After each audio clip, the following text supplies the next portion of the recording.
വയനാട് ലോക്സഭാ മണ്ഡലത്തിൽ നിന്നുള്ള എംപിയായി സത്യപ്രതിജ്ഞ ചെയ്തിരിക്കുകയാണ് പ്രിയങ്ക ഗാന്ധി. ഉപതെരഞ്ഞെടുപ്പിൽ മിന്നും വിജയം സ്വന്തമാക്കിയ പ്രിയങ്ക കേരള സാരി അണിഞ്ഞാണ് ചടങ്ങിനെത്തിയത്. ഭരണഘടന ഉയർത്തിപ്പിടിച്ചായിരുന്നു പ്രിയങ്ക സത്യവാചകം ചൊല്ലിയത്. കരഘോഷത്തോടെയാണ് പ്രിയങ്ക ഗാന്ധിയെ കോൺഗ്രസ് പ്രവർത്തകർ സഭയിലേക്ക് ആനയിച്ചത്. 28-ാം തീയതി രാവിലെ 11 മണിയോടെയായിരുന്നു പ്രിയങ്ക ഗാന്ധിയുടെ സത്യപ്രതിജ്ഞാ ചടങ്ങുകൾ നടന്നത്. വയനാട്ടിൽ നിന്നുള്ള പ്രതിനിധിയായി സ്ഥാനം ഏറ്റെടുത്തതോടെ നിലവിൽ കേരളത്തിൽ നിന്നുള്ള ലോക്സഭയിലെ ഏക വനിതാ പ്രതിനിധിയായി പ്രിയങ്ക ഗാന്ധി മാറി. ഇത്തവണ പ്രിയങ്ക ഗാന്ധിക്ക് മുൻപ് മറ്റ് വനിതാ എംപിമാർ ഒന്നും കേരളത്തിൽ നിന്ന് തിരഞ്ഞെടുക്കപ്പെട്ടിരുന്നില്ല. സത്യപ്രതിജ്ഞയ്ക്ക് ശേഷം പ്രതിപക്ഷ പ്രതിഷേധത്തിൽ പ്രിയങ്കയും പങ്കാളിയായി.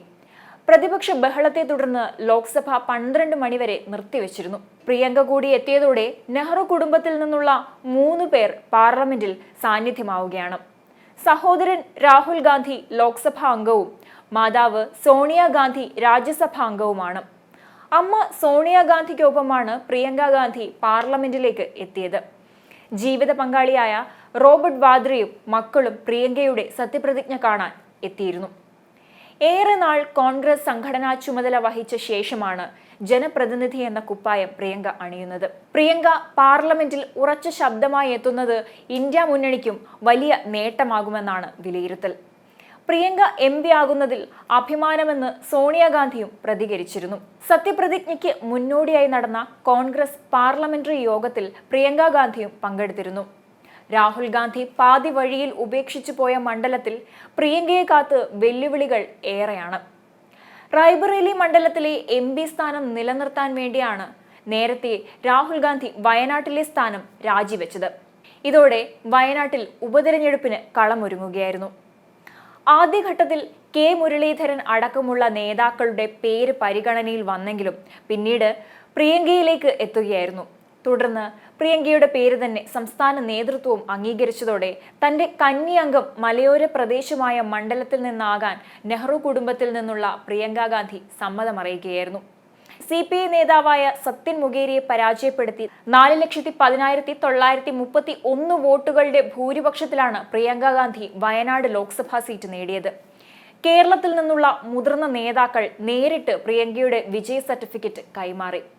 സ്നേഹത്തിന്റെയും വിശ്വാസത്തിന്റെയും പ്രതിബദ്ധതയുടെയും പ്രതീകമാണ് തനിക്ക് ലഭിച്ച വിജയ സർട്ടിഫിക്കറ്റ് എന്നാണ് പ്രിയങ്ക പ്രതികരിച്ചത്. എക്സിലൂടെയായിരുന്നു പ്രിയങ്കയുടെ ഈ പ്രതികരണം. വയനാട്ടിൽ നിന്നുള്ള എന്റെ സഹപ്രവർത്തകർ എന്റെ തിരഞ്ഞെടുപ്പ് സർട്ടിഫിക്കറ്റ് കൊണ്ടുവന്നു. എനിക്കിത് വെറുമൊരു രേഖയല്ല, ഇത് നിങ്ങളുടെ സ്നേഹത്തിന്റെയും വിശ്വാസത്തിന്റെയും ഞങ്ങൾ പ്രതിജ്ഞാബദ്ധരായ മൂല്യങ്ങളുടെയും പ്രതീകമാണ്. എന്നെ തിരഞ്ഞെടുത്തതിന് വയനാടിന് നന്ദി. നിങ്ങൾക്കായി ഒരു നല്ല ഭാവി കെട്ടിപ്പടുക്കാൻ ഈ യാത്ര മുന്നോട്ട് കൊണ്ടുപോകും എന്നായിരുന്നു പ്രിയങ്കയുടെ എക്സിലെ ആ കുറിപ്പ്. വയനാട്ടിൽ മുൻ MP രാഹുൽ ഗാന്ധിയുടെ ഭൂരിപക്ഷത്തെ മറികടന്നാണ് പ്രിയങ്കയുടെ കന്നി വിജയമെങ്കിലും പ്രിയങ്കയ്ക്ക് മുന്നിൽ ഇനിയും ഒട്ടേറെ പ്രതിസന്ധികൾ തരണം ചെയ്യാനുണ്ട്. വയനാട് ദുരന്തത്തിൽപ്പെട്ടവരുടെ പുനരധിവാസം തന്നെയാണ് പ്രധാനമായും പ്രിയങ്കയെ കാത്തിരിക്കുന്ന ഏറ്റവും വലിയ വെല്ലുവിളി. ദുരന്തത്തിൽ കേന്ദ്ര സഹായം എത്തിക്കാൻ പ്രിയങ്ക ഗാന്ധിക്ക് കഴിയുമോ എന്നതാണ് ദുരിതബാധിതർ ഉൾപ്പെടെ ഉറ്റുനോക്കുന്നത്. ദേശീയ ദുരന്തമായി പ്രഖ്യാപിക്കാൻ കഴിയില്ലെന്ന് നേരത്തെ തന്നെ കേന്ദ്രം അറിയിച്ചു കഴിഞ്ഞതാണ്. കൂടാതെ ദുരന്ത നിവാരണ ഫണ്ട് കൂടാതെ അധിക സഹായം കേന്ദ്രത്തിന്റെ ഭാഗത്തു നിന്ന് ലഭിക്കാനുള്ള സാധ്യതയും കുറവാണ്. ഇവിടെ പ്രിയങ്കയുടെ ഇടപെടൽ ഏത് രീതിയിലാകുമെന്നാണ് പ്രധാനമായും ഉയരുന്ന ചോദ്യം.